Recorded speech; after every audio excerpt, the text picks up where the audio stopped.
검찰이 박근혜 대통령에 대한 대면 조사를 오늘 다시 요청할 것으로 보입니다. 또 최순실 씨 딸 정유라 씨와 관련된 의혹에 대한 수사에도 속도를 내고 있는 만큼 조만간 정유라 씨도 소환할 전망입니다. 특별수사본부 나가 있는 취재기자 연결하겠습니다. 한현희 기자.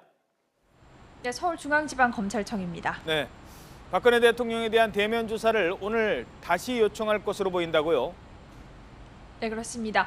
검찰은 대통령 대면 조사와 관련한 입장을 오늘 밝히겠다고 말했습니다. 앞서 박근혜 대통령 측은 지난 21일 검찰이 최순실 씨 등을 기소하면서 박 대통령을 공범으로 지목하자 앞으로 검찰 조사에 응하지 않고 특검 조사에만 응하겠다라는 입장을 밝혔었는데요. 이후에도 검찰은 이미 피의자로 입건한 박 대통령 관련 의혹을 밝히기 위해서는 대면 조사가 반드시 필요하다는 입장이었습니다. 오늘 이와 관련한 계획 등을 정리해서 다시 밝히겠다는 건데요. 검찰이 대면 조사 필요성을 거듭 강조하면서 박 대통령에게 오늘 다시 한번 대면 조사를 요청하거나 피의자 신분으로 대면 조사 일정을 통보할 가능성이 점쳐지고 있습니다. 검찰은 특히 대통령과 재벌 총수 독대 과정에서 청탁이 있었는지 등을 확인하기 위해서는 박 대통령에 대한 대면 조사가 필요하다고 강조해 왔는데요. 재단 출연금을 단순한 헌납이 아니라 뇌물로 보고 수사하고 있다는 방증으로 이와 관련한 기업 수사도 추가로 진행될 전망입니다. 네, 최순실의 딸 정유라에 대한 조사도 속도를 내고 있죠? 네, 그렇습니다. 검찰은 먼저 정 씨를 특혜 지원했다는 의혹을 받는 현명관 마사 회장을 어제 오후 1시 반쯤 참고인 신분으로 불러서 11시간 가까이 조사한 뒤 오늘 새벽 0시 반쯤 집으로 돌려보냈습니다.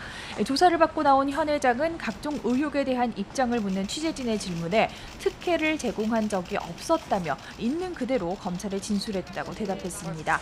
현 회장은 승마협회 회장사인 삼성이 오는 2020년까지 정 씨 에게 186억 원가량을 지원하는 내용이 담긴 이른바 중장기 로드맵 초안을 작성했다는 의혹 등을 받고 있습니다. 검찰은 현 회장을 상대로 로드맵 작성 경위와 절차 그리고 작성 이면에 삼성이나 최 씨 측과 협의가 있었는지 등을 조사했습니다.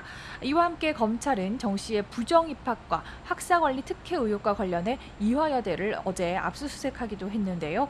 정유라 씨를 둘러싸고 제기된 의혹들에 대한 수사가 속도를 내고 있는 만큼 조만간 외국에 머물고 있는 정 씨도 소환할 전망입니다. 조원동 전 수석의 구속 여부는 오늘 결정된다고요? 네, 그렇습니다. 오전 10시 반 조 전 수석의 구속 전 피의자 신문이 서울중앙지방법원에서 진행됩니다. 구속 여부는 오늘 밤 늦게 결정될 전망입니다.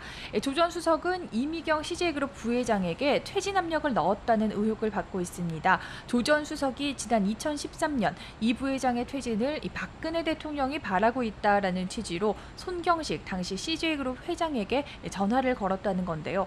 사실 재단 기금 모금이나 최순실 씨의 이권 사업과 관련이 있는 부분은 아니라서 조 전 수석이 그런 발언을 했던 배경이 무엇인지 궁금증을 낳았습니다.